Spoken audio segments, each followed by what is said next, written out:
দোয়া একটি স্বতন্ত্র ইবাদত। মহান আল্লাহর কাছে চাওয়া প্রতিটি দোয়াই কবুল হয়।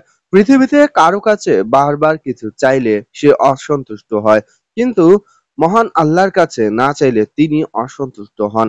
তাই আমাদের সবকিছু মহান আল্লাহর কাছে চাইতে হবে। নামাজের ভিতর এমন কিছু দোয়া আছে যেগুলো আল্লাহর কাছে আমাদের মর্যাদা বৃদ্ধি করে। তেমনি একটি দোয়া হচ্ছে রুকু থেকে উঠে যে দোয়া পাঠ করতে হয়।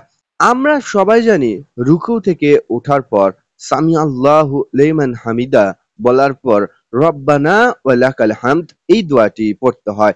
রব্বানা ওয়ালাকাল হামদ অর্থ, হে আমার প্রতিপালক, আপনার জন্যই সকল প্রশংসা। অতঃপর আরেকটি দোয়া পড়া যায়। সহিহ বুখারী, মুসলিম এবং মিশকাত শরীফে এই দোয়াটি এসেছে।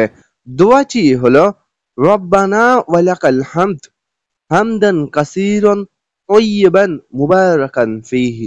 অর্থ, হে আমার প্রতিপালক, আর আপনার জন্যই সমস্ত প্রশংসা, অঢেল, পবিত্র ও বরকত রয়েছে এমন প্রশংসা।